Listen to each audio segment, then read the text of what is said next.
আসসালামু আলাইকুম।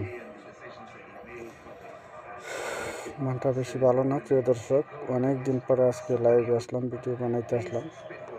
যাই হোক, ভিডিও বানানোর শুরুতেই বাংলাদেশ প্রিমিয়ার লিগের দিয়ে শুরু। আসসালামু আলাইকুম রহমতুল্লাহি ওয়া বারাকাতুহু।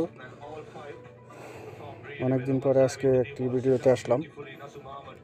মেজাজটা অনেক খারাপ। যাই হোক, বাংলাদেশ প্রিমিয়ার লিগ চলতেছে, বিপিএলের যে ম্যাচ, সত্যি কথা বলতে ঢাকার ম্যান কিন্তু খারাপ না, অনেক ভালো ভালো ম্যান কিনছে। ঢাকায় একমাত্র ম্যাচ হারার কারণ হয়েছে ম্যাচ কম্বিনেশন ঠিক করতে পারতেছে না, ব্যাটিং অর্ডার ঠিক করতে পারতেছে না, কোন সময় কাকে বল করাইতে হবে ওইটাও বুঝতেছে না। শুধু ক্যাপ্টেন, যদি আমার ভিডিওটা বেশি বেশি শেয়ার করেন সবাই, যেন এই ভিডিওটা ক্যাপ্টেন পর্যন্ত এবং বাংলাদেশের ক্রিকেট বোর্ড পর্যন্ত পৌঁছায়। ওর মিথুনের ক্যাপ্টেন্সি থাপড়ায় ওর দাঁত ফালাই দিই, মাদার সুদ, আই ফাক ইউ, আই ফাক बहन का लवड़ा भोसुड़ा, तेरी भोसुड़े का फुद्दा मारो মাদার সুদ। সিলেট বনাম ঢাকার ম্যাচে এখন বর্তমান যেটা শেষ হইল, মঈন আলী যেখানে ব্যাটিংয়ে, ওইখানে লাস্ট 19তম ওভারে বল দেয় নাসির হোসেনের স্পিনার, উইকেট হাতে আছে 6টা। ওই সময় মঈন আলী ক্রিজে থাকাকালীন স্পিনার খাটে, ওইখানে গেল স্পিনারে নাসির হোসেন 1 ওভারে দিছে 32, পরের ওভারে দিছে 17, মোটামুটি 2 ওভারে পুষাই দিছে। যাই হোক, ব্যাটিং অর্ডারের কথা আসি।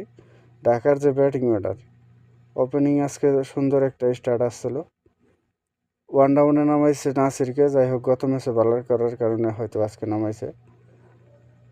নাম্বার 4-এ নামাইছে শামীম পাটোয়ারি, শামীম, আই ফাঁক শামীম, মাদার চোদ। সাব্বির রহমানের ব্যাটিং অর্ডারের চেঞ্জ করার কারণে আজকে ঢাকার এই অবস্থা। সাব্বির রহমানের মতো ব্যাটসম্যানকে 4 নাম্বার খেলানোর কথা, ম্যাচ যে কোনো মুহূর্তে ঘুরে দিতে পারবো।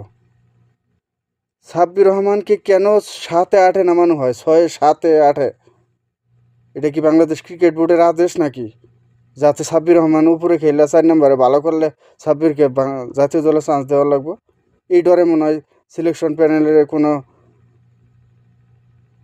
দাল মে কালা হ্যাঁ, দাল মে কুছ হ্যাঁ, মনে হয়তো এইরকম কিছু কাহিনী আছে এখানে। সাব্বির রহমান যদি 4 নম্বরে ব্যাটিং করে ম্যাচ জিতায়, তাহলে তো জাতীয় দলে ডাক দিতে দেবো। আই ফাক বাংলাদেশ মাদার সুদ।